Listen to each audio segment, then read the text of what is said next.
Today on the Lazy RPG Talk Show, we're going to look into Roll20's purchase of Demiplane. We're watching our VTTs and our online tools beginning to get together. What does that mean? What does it mean for the hobby? We're going to look at the Voidrunner Kickstarter by EN World Publishing, a new sci-fi expansion to level up Advanced 5e and 5e.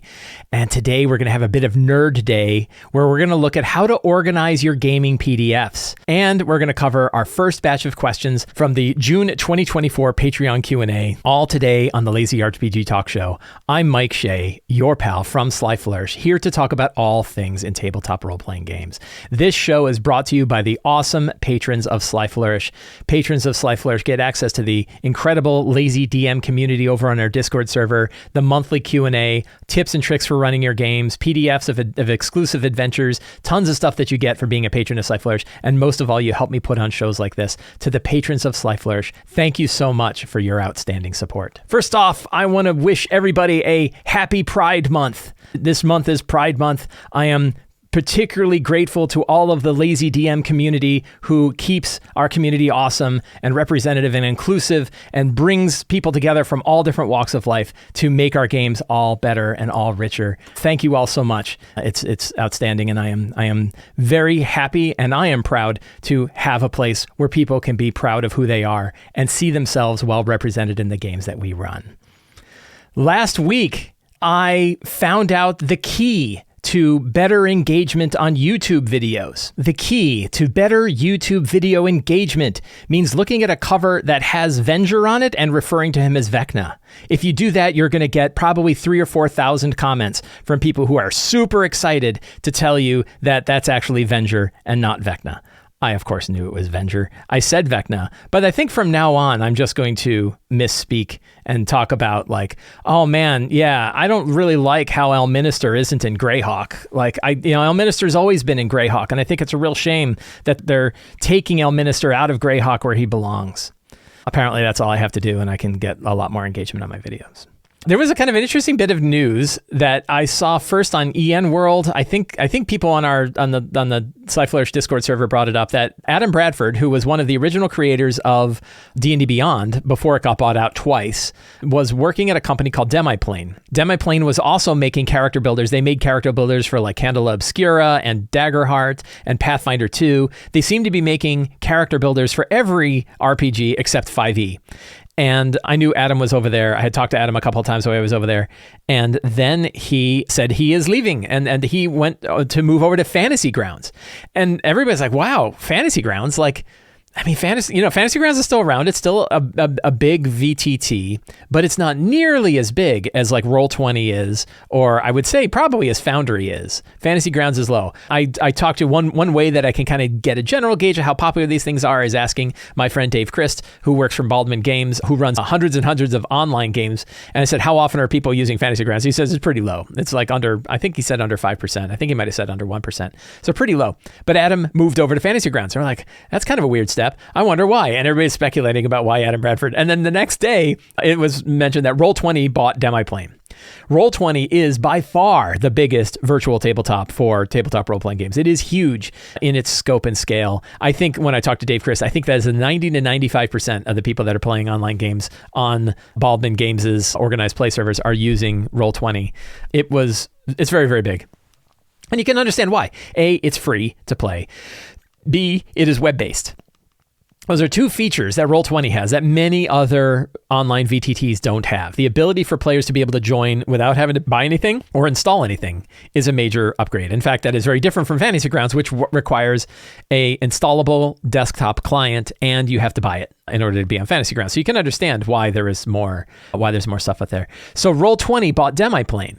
Lots of speculation and lots of discussion. We have a new RPG business chat channel on the Sly Flourish Discord server because some of us really like to kind of dive into the business and think about what the business is like and talk about the business with the recognition that it's not actually helping GMs run their games. But we still talk about it. So the big question is like, well, what was going on there? Now, to me, it kind of makes, I can kind of understand why they would want to do this, why it would happen. And that's that Demiplane being built for character building shores up what I consider a major deficit in Roll20, which is their character builders are kind of clunky. I mean, my opinion overall, Roll20 is also kind of clunky. Like, it definitely shows its age. It is an old VTT. It's been around for like, I don't know, 12 years. And it's a little clunky. It's a little slow. Performance isn't great. There's a lot of like weird things going on. The interface is very, very rich, steep learning curve to learn how to use it. And it had things like the Character Mancer and different sort of buildable character sheets, which worked, but they didn't work enough that tools like Beyond 20 got developed, which would let you use your D&D Beyond 5e character sheet in Roll20. So, there were things going on there. Meanwhile, and I only used it a couple of times, but Demiplane's character building was a lot like D&D Beyond, and D&D Beyond's character building is really, really good. So I tried it. I built like a Pathfinder 2 character using Demiplane. I did find the performance to be a little slow. Like it was not super speedy when I ran it, but it looked really good, and it was a very solid tool to help you kind of pick your options. I know that like right away they supported Daggerheart, even the Daggerheart playtest that's going on. So Daggerheart, this is Critical Role's role-playing game, isn't even out yet, but they had partnered with Demiplane to make a character builder for it. So there's lots of advantages to having a system, and probably the employees and everything who have built tools specifically for character building to partner with a major big tool that doesn't really have the best character building options. Are we going to see that all manifest? Is that going to be better? I don't know. So how do I feel about this? Jury's out. Like, I don't really know how to feel about this. Is it good? Is it bad? I don't have an opinion either way yet. Could it be good? Sure. Like, one thing is like if Roll20 had really, really strong character builder options that were mobile friendly, that had all the kinds of things that Demiplane had, which is a lot of what D&D Beyond has, that would be fantastic. If they could build a character builder that you could run on your phone for other 5e games, that is a good solid competitor to D&D Beyond, that would be fantastic. Because character builders are, in my opinion, really the hard part of digital online play. The more I've been thinking about it, the more I've been thinking about like what advantage D&D Beyond brings to D&D and what are missing from other game systems and other versions of 5e. The character builder is really the big one. And it's for two reasons. One is that is the player-facing part of the hobby. Players want tools to help them build characters. They want things that are easy to use. They want things they can use on multiple platforms. They want that part of it streamlined. And also, it's really complicated, particularly for the more complicated games, your Pathfinder 2s, your D&D 5es, your other 5e variants. When you have a lot of steps in character building, having an online tool to help you build characters can be really important. And it's really complicated, which means it's expensive to build them. It's expensive to make tools. A5e has been wanting to make a good character builder for a while, and the closest they've come is like a first level one that's kind of like a quick character builder that's not super great. So that building characters is really the hard part. I think almost every other aspect of TTRPGs, there are multiple options for, like being able to have a good virtual tabletop. Obviously, lots of people want that, but you don't really need it. And there's lots of ways to do it. Early COVID, we were doing things like sharing PowerPoint presentations, or you moving tokens around. Or I was just doing screenshots using Preview and then sending them to Discord. So there's lots of options for that, but there's also lots of different ways you can do it. Foundry, Fantasy Grounds, Owlbear Rodeo. There's lots of different ways to do virtual tabletops. And those are just some of the bigger ones, but there are smaller ones too. And then all of the other tools that we need as GMs, sometimes you don't need them at all. You could just use your books. And other times, like, you can build them really quickly. Encounter builders aren't particularly difficult. There's a lot of different ones. So I think like character building resources is really the hard part. So the idea that Roll20 bought Demiplane makes sense. How we will see that play out, we're gonna have to see. There's definitely concern about the consolidation of the big players, which is something that we're always aware of when we think about like current modern day technology monopolies that are occurring. I think some of us are very sensitive to, like, as companies sort of join together. Roll20 already purchased DriveThruRPG. Roll20 also now has purchased Demiplane. Like, that is getting to be a great big company that's completely separate from Wizards of the Coast. So we're really going to just have to see how all this plays out. I'm not looking at it and saying, oh God, it's going to be terrible. Like, it's very easy to look at doomsday scenarios, but I'm much more interested in looking at what's actually happening than trying to speculate what's going to happen. Because, like, nobody, I think, had this on their bingo card. Nobody said, like, oh, I bet Roll20 is going to purchase Demiplane. I have a bet with somebody that Wizards of the Coast is not going to buy Roll20. The opposite side of that bet, the person who took the opposite side of the bet, believed that Wizards of the Coast was going to buy Roll20. And I was like, I don't think so. I don't think there's any need for them to buy it. Why would they want to to buy every other role-playing game and the main interface to all these other role-playing games. Their job is D&D. But you never know because companies don't always act rationally. So we'll see. But I don't think so. I'm still pretty firm that Roll20, that Wizards of the Coast is not going to buy Roll20. I think Roll20 is going to stand on its own because Roll20 supports all role-playing games, right? You can play many, many, many different kinds of role-playing games in Roll20. And I think that that's a fine way to go. Now, if they can make their whole system more streamlined and better and, make better tools that are faster to use, that are mobile friendly and have kind of updated to today's current technology standards, I think that'd be outstanding because they stand to be a good one. So we'll see. And then what does it mean for Adam Bradford over on Fantasy Grounds? We'll have to see that too. I know Adam has been involved in digital gaming for a long time and very smart dude. And now he's over on Fantasy Grounds. We'll see what they do with it. So that could be all very interesting. So interesting news going on. How does it affect GMs? If you use Roll20, it could affect you because you now have new tools that are coming in. One big thing that they said, which could be a big advantage, is that if you own material on either Demiplane or Roll20, you will own it on the other. You don't have to buy the stuff twice. They said they're still working with publishers to make sure that that's the case. I also have one tiny little flickering candle, which is, does this change the relationship between Roll20 and Wizards of the Coast? Because before, Roll20 wasn't really a direct competitor of Wizards of the Coast. But now that they're going to have a D&D Beyond-like interface in Roll20, will that make Wizards of the Coast less likely to want to have a license for them for this stuff, or maybe limit the license? Or are they going to go to Roll20 and say, we don't want you to include D&D 2024 with your new character builders because we want to do that? Or will Roll20 just simply self-censor and say, well, we don't want to anger Wizards of the Coast, so we're not going to make a 2024 character builder? Who knows, right? And I think the only thing we'll be able to see is, do they do one? Do they build a D&D 2024 offline character builder that's not integrated with the rest of the VTT? We'll have to see. So lots of speculation about what's going on. From a GM perspective, it mostly matters if you are one of the many GMs who uses Roll20. You're going to see new stuff happening there. I would expect that they got it for relatively cheap, because it wouldn't surprise me if Demiplane was having trouble getting revenue for this very robust tool. I wouldn't be surprised if they just weren't seeing people buying a lot of stuff there. So I doubt Roll20 spent like the $130 million that it took for Wizards of the Coast to buy D&D Beyond. I bet you they might have gotten it relatively cheaply and then get all of the resources that are coming in. So who knows? Who knows how that all played out? Obviously, this is something we're going to take a look at and we'll keep an eye on because it is a great big movement in the hobby and one that can affect a lot of GMs who play in digital spaces like Roll20 or even outside of one. So we'll have to see how that's going to work. Voidrunner is a new Kickstarter currently out by EN World Publishing. I am a great big fan of EN World Publishing. I am running a Level Up Advanced 5e game for my Wednesday gaming group right now. I like it a lot. And they have put together Voidrunner, which is a science fiction based supplement to Level Up Advanced 5e. You can find a link to this Kickstarter in the show notes below. And the main product that they're building is a box set, which includes what they say is a magnetic GM screen. That sounds kind of interesting. A couple of different hardcover books, one focused on player stuff, one focused on GM stuff, an adventure that you can run, maps, tokens, and other stuff. Now, I had originally thought that this was a standalone science fiction-based role-playing game. It is not. It is intended that you play it with your existing Level Up Advanced 5e books, or I presume you could run it with your regular D&D 5e books as well. So it's actually similar to the starter set that EN World Publishing put out, which was a starter set to let you play Level Up Advanced 5e stuff using your regular 5e guidelines. And I guess their thought is like you don't have to develop quite as much if you are not including the full rules. But I thought that was an interesting design, an interesting decision on their part not to make it a full standalone game. To me, the direct competitor of this is the game Esper Genesis, made by my friend Rich Lescaflair, which is a complete 5e game.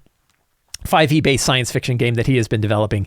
You can pick it up over on Drive-Thru RPG. It is an outstanding science fiction-based RPG. And the cool bit is like, hey, lots of different options. And this is why I like 5e as a platform, you can buy all the stuff for all of these different 5e systems and mix and match and munge and choose what you want to play and choose what you want to omit and build your own game based on a 5e underlying platform that your players understand because they're used to running 5e. So that's pretty neat. So this Kickstarter focuses around this box set. The box set is pretty pricey. The physical version of the box set, which includes all of the books in a slipcase, it looks like, or I guess in a big box, with poster maps and tokens and adventures and GM screens, is about $140. $140 US, 110 pounds European. And I did not get that one because I don't know if I'm actually going to be running it or not. I kind of just want to see it and have it. So I went for the PDF box set instead, which is about $50, a pretty reasonable price for $50. 3 different PDFs, the Voidrunner's Codex, Star Captain's Manual, Escape from Death Planet, which is their adventure. That's a pretty great name. The digital VTT pack with maps and tokens and other stuff. So I'm for me, like whenever I want to kind of experiment with the system, I'll pick up the PDF version. That way I'm not filling my house with more books, as I said. But like in Level Up Advanced 5e's case, I ended up wanting the physical books later anyway, but I don't really have much of a plan to run a science fiction based adventure. But the cool bit is you can, again, if you want to run Spelljammer, you can grab ideas from this and throw it into your Spelljammer campaign because the underlying architecture is still 5e. And I think that's really powerful. There isn't like a nice single one-click example of what they've got, but all throughout their Kickstarter campaign page, there you can see previews of stuff. The previews are all different things, from screenshots from the books to discussions over on EN World to text-based descriptions of what they have in there. But if you're interested in it, you can read through this whole campaign thing and click through and see the kind of stuff that they're operating. If you want to see what a ship looks like, if you want to get an idea for what all the different aspects of this campaign are, you can see that in the notes. So that is the Voidrunner's Codex, a science fiction box set for D&D 5e from EN World Publishing, available now on Kickstarter. You can find a link in the show notes below. Over on the Patreon, I'm always talking about all of the different features that patrons of Sly Flourish get. One of the things I wanted to show off, this is something new that I just released to patrons, I think last week, which is a continuation of an idea I call the Adventure Toolkit. So an Adventure Toolkit is basically a mini setting and a bunch of different resources that you can use to build your own specific adventure in your fantasy RPG. And this one is actually the second one that I've done. The first one I did is known as Secrets of Summervine Villa, which is a City of Arches adventure toolkit that lets you do an infiltration of a corrupt noble's villa. This one is called Infiltration at Bonespur Keep, and it's more of an infiltration, another situation-based adventure where you can infiltrate a keep that is overtaken by a warlord nearby the City of Arches. It's got little haunted ruins below. It's got little monster lairs that you could sneak through in order to get into the main keep, and a very cool keep. It is a 6-page adventure toolkit that includes history, background, different adventure seeds that you can run to kind of, again, grab onto and build your own adventure around. It's got secrets and clues, as you can imagine. What are the secrets the characters could learn while they're investigating it? Main NPCs that the characters might run into and where they might be hanging out. Then how you actually infiltrate the keep. What are the different ways that the characters might choose in order to get in there? You can offer a few different ones. Inhabitants, so little random lists that you can roll on when you want to have random encounters about who's there. And then you have things like this. This is how I think about like situation-based games, where you have like, what is the list of all of the people that exist in this keep? They could be moving around, so you don't know who's where, but you as a GM know, this is how many. There's 100 different soldiers, a mixture of goblins, hobgoblins, orcs, guards, bandits, and thugs, 18 bugbears, 12 ogres, 12 scouts, 6 manticores, 6 hellhounds, 6 hobgoblin captains, and 3 mages. But many of them are like out on patrols, so they're not necessarily in the keep. Some of them are sleeping or, playing ping pong. Other ones are actually guarding the keep. Some are, they could be anywhere. And then you have random encounters that say like, hey, what are the kinds of things that you run? These random encounters have a little bit more than just, hey, it's goblins. It's like, no, 2 hobgoblins are arguing, or 4 armed veterans marching past, or 2 scouts return from a rough journey, right? So you have these little different bits of story.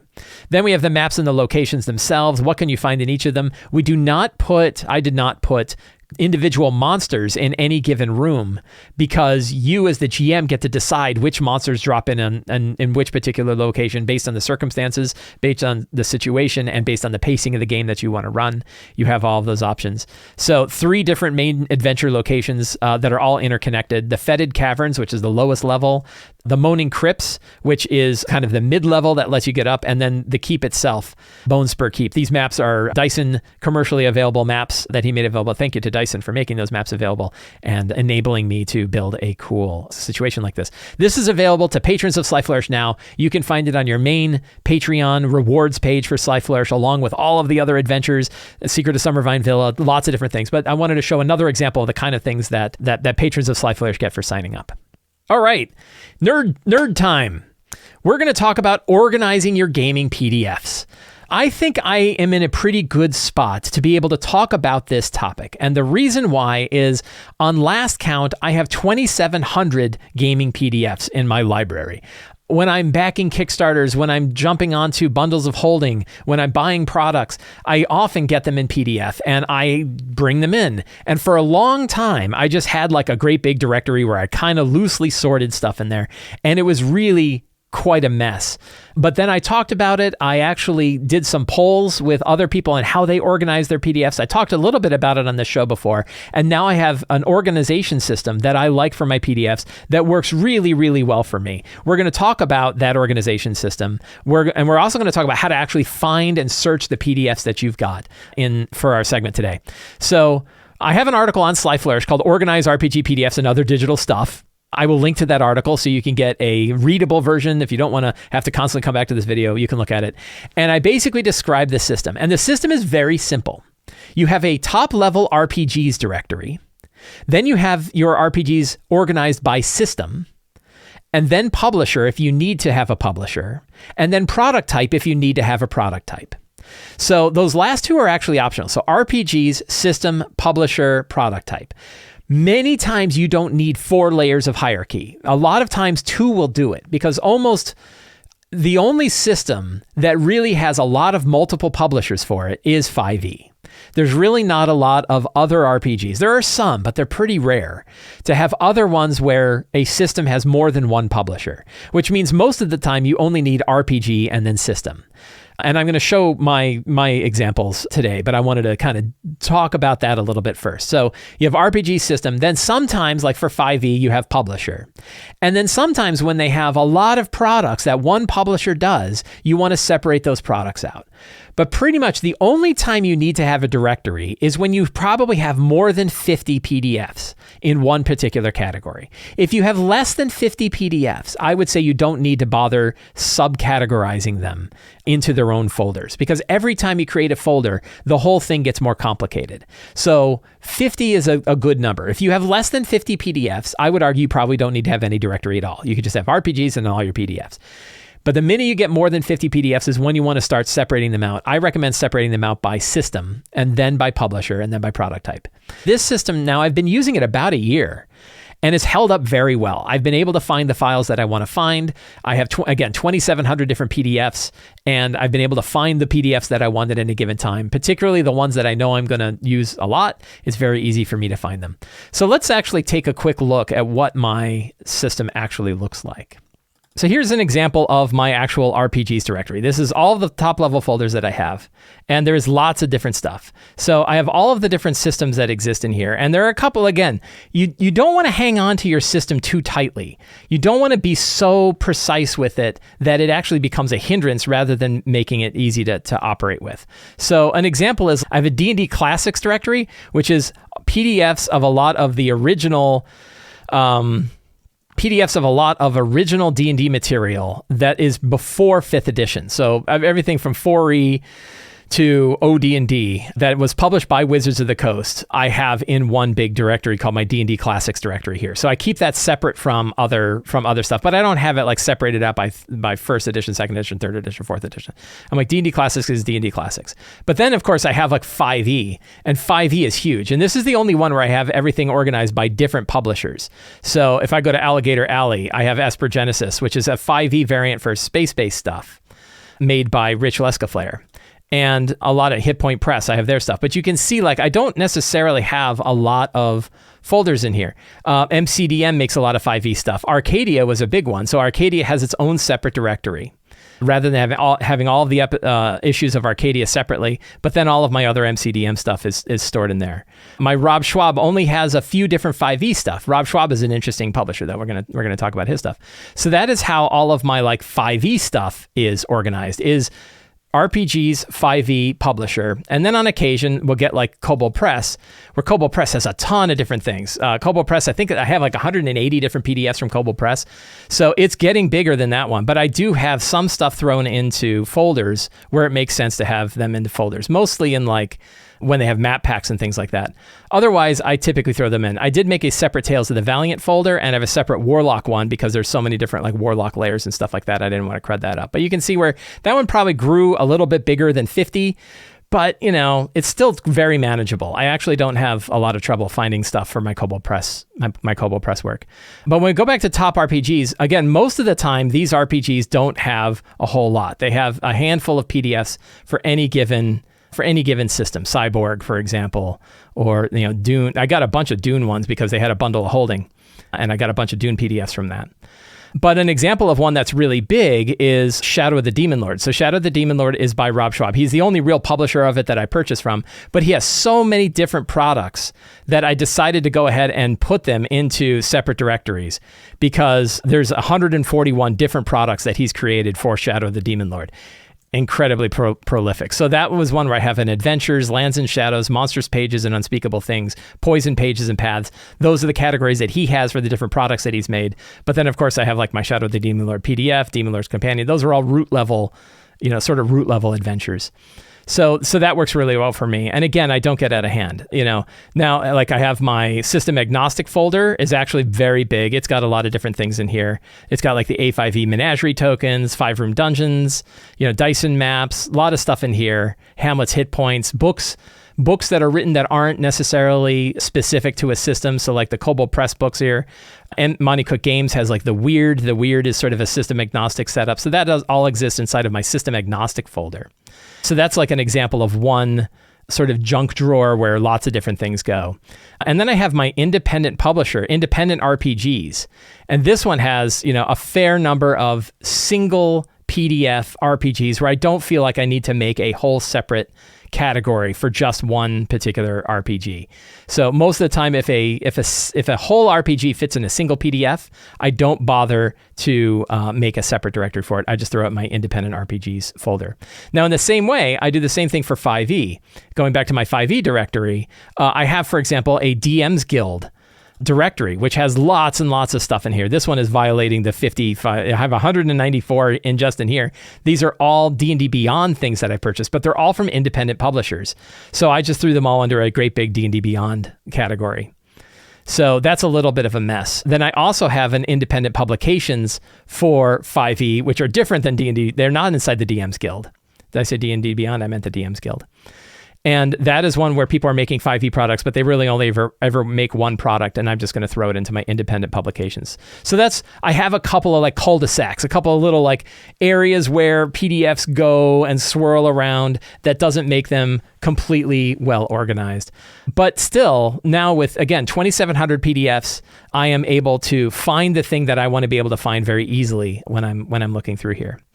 So then the other question is, well, okay, great. How do you find things? How does that actually play out? And there are a couple of things that you can do. So then how do we actually find the file? So one thing to consider, I'm going to be talking about how to find them on a Mac. If you're a Windows user, I am sorry, I am not a Windows user. I can't really tell you how to find things on Windows. I know you can. I know there's a desktop search for Windows, and you can probably find out information about how to do all of this on Windows. I myself operate on a Mac, so I'm going to be talking about how to find stuff and what kind of tools we can use on a Mac. And the big one is Spotlight. So the Mac has Spotlight on it, and Spotlight is actually a very, very powerful feature. It out of the box doesn't work particularly well, but there's a couple of things that we can do to make Spotlight work really well. The first thing we can do to make Spotlight work well is our settings. So we go into our system settings, and you want to type in Spotlight, and you go to Spotlight search categories, right? So go into your settings, do Spotlight search categories, and you can turn on and off the things that you want it to search. And so you can say, like, I want it to search system settings, but you can turn off websites, series suggestions, presentations. Go through and filter out the stuff you don't want it to search. Do you want it to search your contacts? I don't actually want to do that. Do you want it to do conversions, definitions, documents, applications, right? Turn on, do you want it to search fonts? Probably not. Mail and messages? Probably not. Go through here and turn off the things you don't want Spotlight to search. That is a really, really great way to make Spotlight work better. Turn off the things you don't want it to search, because a lot of times you just don't want it to search stuff. So that's my number one key. The number two key is a very easy way to search just your PDFs. So you bring up Spotlight with your command spacebar, and you can type something like Valiant, and then instead of just like having it open to everything, type kind PDF. The minute you add kind PDF, it will only be searching your PDFs. And you can see immediately that you have like Tales of the Valiant Conversion Guide, TOV Monsterval, TOV Player's Guide. So it's actually searching inside stuff. If you want to say Midgard, you say Midgard kind PDF, you immediately get Midgard Worldbook, Midgard Heroes, and so on, right? And it's just going to search the stuff. It's just going to search PDFs. Those two abilities alone. One, turning off the different things you don't want Spotlight to search. And two, adding the word kind:PDF to just search PDFs immediately made Spotlight go from useless to useful for me to be able to search the 2,700 PDFs that I've got. So I just ran an example of like trying to find Greyhawk and it totally didn't work. So sometimes the Spotlight search isn't great. There are some other tools. We're going to talk about two other tools, more advanced tools that can help you find things. But Spotlight on its own, just filtering Spotlight down so that you can focus just on PDFs and then learning how to do the kind.pdf can help you a lot of times. It has helped me a lot of times. So one other tool that we have at our disposal when you're on a Mac is you have you have Spotlight, but you also have the search inside the Finder. And so I can go to my RPGs directory here, and I can also do a search for Camazotz. And it will show me all the stuff. And I can hit RPGs and it'll just show me the files that have Camazotz mentioned in them when I go into here. But you can also see that like sometimes I've got like these HTML files and stuff like that are in here and I don't want those. So you click this little plus sign and you can actually say kind and say PDF. That will filter it down to just PDFs. Nicophorus, right? And it shows me all of the files that are type of PDF that are inside the directory RPGs that have the word Nicophorus in it. Let's see if it can find Greyhawk. So when I type Greyhawk in here and I said time PDF, it actually did find them way down here at the bottom. So that can still work. And the nice thing is because it's Finder, you can of course say, when was the last time, you can do date last opened. So if you want to say, hey, I want to see the stuff for Greyhawk that I've opened most recently, you can sort on that field too. So the Finder window itself is actually a pretty good tool. To me, the real key is when you click that plus sign and it lets you expand out and say, I only want to find stuff in PDF and I only want to find stuff in this directory. That sort of filtering is what makes the Finder window really useful as a way to be able to search through all your files. Again, I know this is just for a Mac. I know that there are Windows equivalents to this. I'm sorry that you'll have to hunt for whatever those are and that I can't give them to you, but I don't use a Windows machine. There are other tools too. One of them is known as Alfred. Alfred actually operates very similar to Spotlight. You can go Google. I will put a link to it. Alfred for the Mac. It's an application. The base application is free. And then they have this thing called the Power Pack, which runs some amount of money. I think it's like $50 for the Power Pack. And the Power Pack lets you do a ton of different like customization and other things. I went ahead and purchased it because I wanted to try it out. So you can do the same kind of thing. You can also build custom workflows. For example, I have one that just does RPG PDF searching. So I can go in here and say RPG and then say Midgard. And it will only search in my RPGs directory and all subsequent other directories for the files that I'm looking for. So it is a very handy tool with a lot of capability to do this kind of thing. I'll be honest, once I got Spotlight to work relatively well, I didn't tend to need to use Alfred quite as much. But Alfred still is a better way of being able to say, like, I want to just search RPGs for Tales of the Valiant. And I'll get like the Tales of the Valiant books that I want to look, and you open it up and then there you get it. So pretty handy. There's another tool I just tried out called PDF Search. PDF Search lets you index stuff, but it takes a fair bit of time to index all of the products that you've got, but it will actually reach inside of PDFs and tell you what pages certain things are on. This is called PDF Search. It is free to download. I think it's $30 if you buy the tool completely. And the problem that you run into is if you don't have the Pro one, you can only look at the top 3 results. You can't or navigate the top 2 results. $50 to buy it forever. The only problem I had with this one is it takes a long time to index it. I only had it index 100 files or so out of the 2,800 that I've got, and it took a while to do it. So I don't know. I don't necessarily recommend PDF Search yet because I haven't spent enough time working with it, but that is another one. Okay, so you want to get really nerdy. There is a command line application that you can run on Linux systems and on the Mac, which is a Unix system underneath, called Ripgrep All. Ripgrep All is based on another tool called Ripgrep, which is also based on a tool called grep. Grep has been around for 50 years. I first heard about Ripgrep All when I was perusing Hacker News, the popular news tech website called Hacker News. And somebody said, hey, what large language model tools should I be using in order to index my PDFs? And a lot of people said, don't use large language models. They kind of suck at it. Instead, use basic command line tools like grep.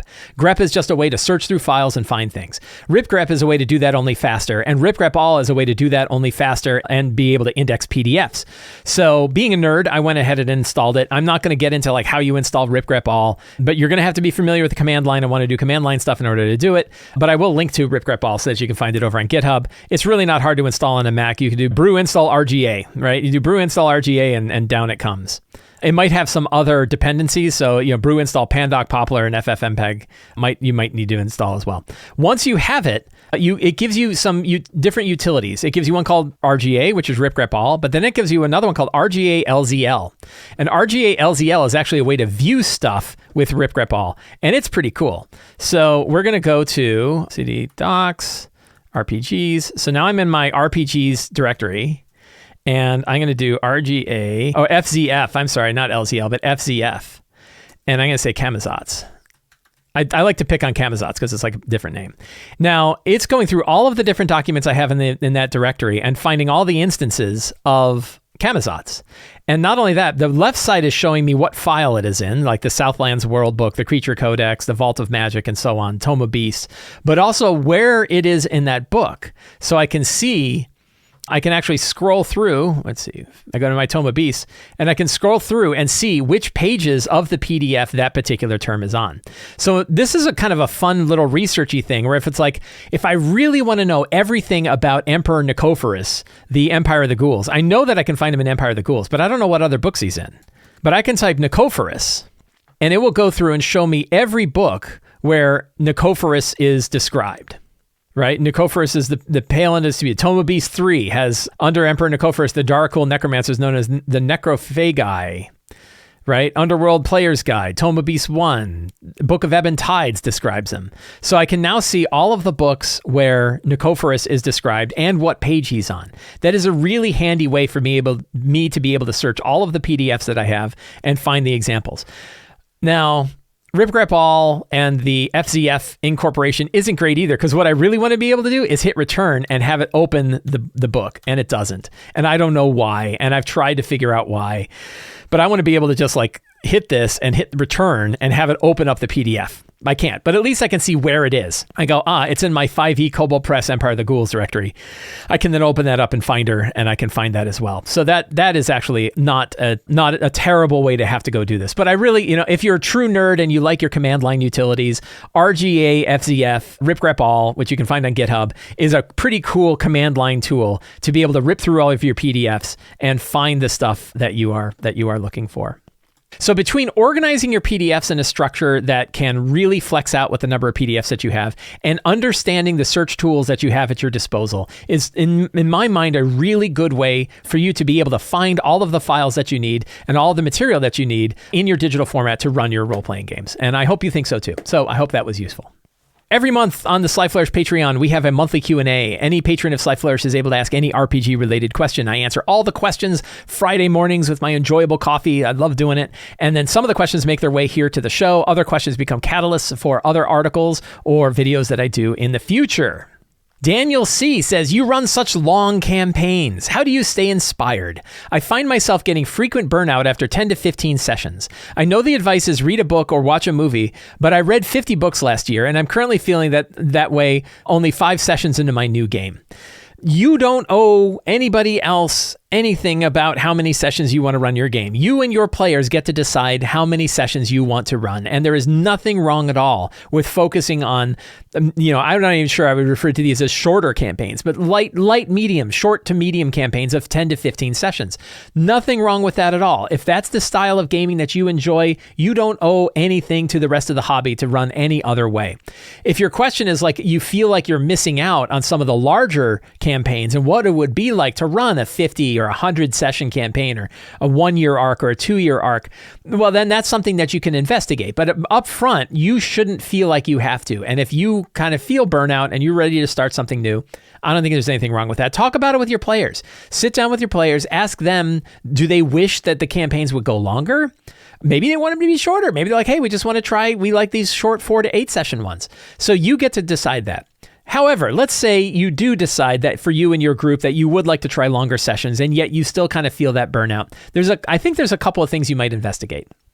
One of them is you can really shake up a campaign pretty regularly. So instead of having one long major arc where every single adventure is kind of moving along that one arc, you can have a bunch of different sub-arcs. You can kind of say like every 10 sessions is going to be its own major sort of chapter in a longer story and really change things up. I ran a very long Empire of the Ghouls campaign just recently and really loved it. But one of the reasons I loved it is that about every 20 sessions, it completely changed. It went from being a city-based campaign set in Zobek to an adventure where they went to the far north, going, large travel sections, going through like haunted lands, then the northern icy fields, then it went to the Southlands. And we had a whole Southlands mini campaign that went on. All new cities, all new NPCs, all new arcs, all new adventures that they ran on there. And then they went underground. And when they went underground, it was a whole different kind of adventure. So there were really like 4 or 5 major arcs in my Empire of the Ghouls campaign that made each one of them kind of like their own small 10 to 15 session chapter. So you can break your campaign up. And the only real difference between running a bunch of separate 10 to 15 session campaigns and running a big campaign with a bunch of different major chapters that take 10 to 15 sessions is that the characters are consistent. And if you are fine with the characters remaining consistent, you can just stack together a bunch of different campaigns. And you might even have an overarching major arc, like the ghouls are trying to take over the lands above. And if you don't stop them, they're going to overtake the lands above. But really have each major section be its own thing. That's one way to go. But number one is you don't owe it to anybody. You get to decide how you want to run your game. And if you are comfortable with 10 to 15 sessions, there's nothing to tell you that you are not doing it wrong. You are playing in a totally valid way that is just as valid as any of the other ways. But have a conversation. What I would recommend is having a conversation with your players. Take 10, 15 minutes in the next session. Say, how do you guys feel about running these 10 to 15 session mini campaigns versus running longer campaigns? Would you want longer campaigns? Are you pretty good with them? I tend to find out that I get burned out after 10 to 15 sessions, but I wanted your thoughts on it too. And if they say they want a longer one way to do it might be to try to break up a longer campaign into 10 to 15 session major sections that you run so that you can stay fresh and get excited about the next one and get excited about the next one and still have the characters continue on from first level and so on. Michael C. says, in one of your shows on May 27th, you were answering a question and mentioned valid criticism in which you could have the characters captured or have their gear taken away. In summary, you said not to plan for it and that it sucks. I totally agree. However, I was wondering if you thought about planning ahead for this sort of thing in place of a potential TPK. For example, there's a very well-known windmill occupied by 3 hags who, as a coven, would almost certainly end in a TPK. Level 3 parties very likely happen upon it. I'm sure you know the one. I do. During prep, I decided in the event of a TPK at this location, the characters would all wake up in X time later in a cage. I ultimately ended up not having to use it, but I was wondering your thoughts on where I'm planning alternative circumstances for a TPK in general. Should I let TPKs be TPKs or plot armor the party with a suitable cost, such as capture as the story allows? Fantastic question. Yes. First of all, you're absolutely right. There's a difference between planning and preparing. So planning for a TPK or planning for a forced capture or planning for something like that isn't as good as having a contingency should something like that occur. And that's really the big difference between being like reactive to the direction that the story goes at the table or forcing the story to go a certain direction at the table. In the former, in the idea that you I want the characters to get captured, you are forcing the story, and I don't think it's great, and I don't know that most people are very happy, particularly when the force of the story removes agency from the characters and agency from the players. That really blows. So, instead, but if you say hey, I think the characters are going to walk into a situation, it could be a TPK, do I have an alternate thing here? I think that's totally fine. I think what you did is absolutely fantastic. And in particular, this is one of the reasons that we have stuff like the lazy encounter benchmark, a way to generally determine whether or not an encounter might be deadly, so that you can build whatever encounters make sense for the situation, but then get a gauge of like, is this going to be pretty hard? And if it's going to be pretty hard, maybe then you want to have a contingency if they all wipe out. Now, if you say like, no, sometimes it's just a challenge and they're very likely to die, then you make that clear. But you might also make that clear to the players. Hey, this is going to be very dangerous and you all might die, so that they don't walk in and all get TPK'd. But I think it's never bad to have a contingency of what happens if the characters all wipe out.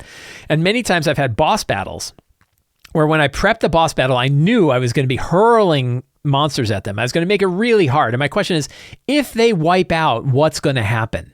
And I've had some really fun contingencies. Like one of my favorites that I like to talk about is when they were fighting Tiamat. And I said, what if they all TPK against Tiamat?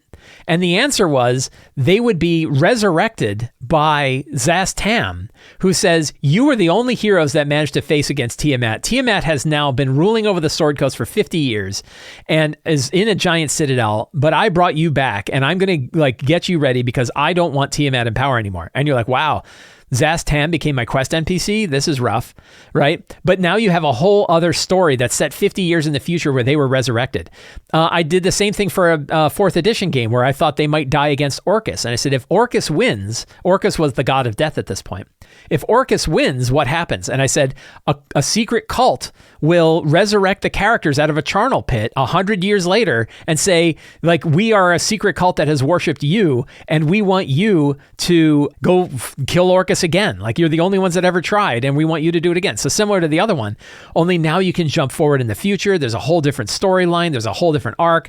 The world is totally different than the world they left. There was definitely a consequence for their failure, but now they have a chance to do it again. I think it is perfectly fine to have contingencies in place should the characters get TPK'd. I think that's a fantastic way to go.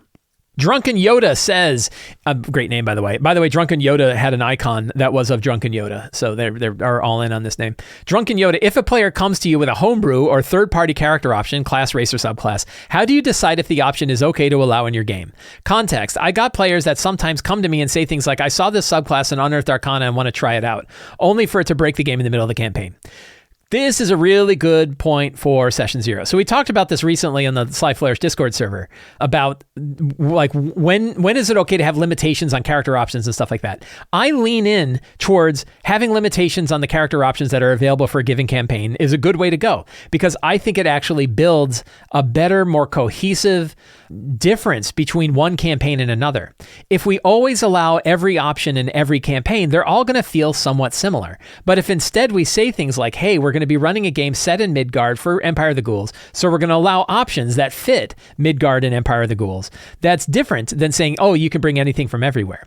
So it sounds like in the kind of game that you're running is that you're generally allowing people to bring in whatever they want, or at least you're widening it up. Instead, when you, at the beginning of the campaign, before they've ever made a character, before they've ever thought up a character, before they've, you don't want them to already have a character in mind that you have to veto. It's far better to say, we're going to be running a new campaign. And for that campaign, I'd like to use the following sources to make that campaign feel unique and interesting. And then you put those sources on the table, and those are the sources that the players are allowed to use when they build their character. I think that option works really well. And I think it gives you the option of making your 5e game feel very different from one campaign to another because you're bringing in all sorts of different sources from different places. So I think the minute you kind of open things up and say like, oh yeah, no, you can kind of bring whatever you want, that could be a problem. Now, if you have a circumstance where somebody says, hey, I found this subclass or I found this species or race or ancestry that I want to use because I think it really fits the campaign we're running, then you might have a conversation with them. But otherwise, if they're just bringing a thing they found, they're like, oh, I just want to try a subclass. Well, now you're just theory crafting. And it doesn't really have anything to do with the campaign story. And I think that could be a problem. Now, there are other people who say, no, you should totally be open and you should let everybody bring whatever you want. Cool. If that's the kind of game you want to run that kind of game. I'm not the boss of you. You get to decide what you want to run in your game. I do think that, and I've learned this since the 4th edition days where there was like, dozens and dozens of different classes and thousands of feats and all sorts of different sources, that the games felt different and felt more fun when we focused on specific books. It made it easier for the players to figure out what they were going to play. It made the theme of the campaign feel unique to that theme. Like if you're going to run Theros, it makes sense for you to say all of the options from Mythic Odyssey of Theros make sense in this one. So you can play with the Player's Handbook and Xanathar's Guide and Mythic Odyssey of Theros. And those are the ones that we're going to use for this campaign. It'll feel different than if you say, oh no, you can use anything from anywhere. And now you've got weird ancestries from the Ravenloft book. And you've got, weird school backgrounds from Strixhaven. Like, those don't make sense. Like, it makes sense when you're focused on one particular book to get the feeling and the theme of that book. And with so many character options available from so many different places, I think it really helps us to say, hey, these are the character options that we're making available at our game. Friends, I want to thank all of you for hanging out with me today where we talked about all things in tabletop role-playing games. I hope you found today's show fun and insightful. I always love doing them. Thank you all for hanging out with me today. If you enjoyed this show and you want to see more stuff like this, please consider subscribing to the Sly Flourish newsletter. It's absolutely free to sign up. You get an adventure generator PDF and you get an article every week for tabletop role-playing games along with links to all of the other stuff that I do. You can also support me directly on Patreon. You saw the example of like the kind of products that patrons get and access to the Discord server and the support for me to put on shows like this. And you can pick up any of my books at the Sly Flourish bookstore, all available in the show notes. Thank you all so much. Have a great day and get out there and play an RPG.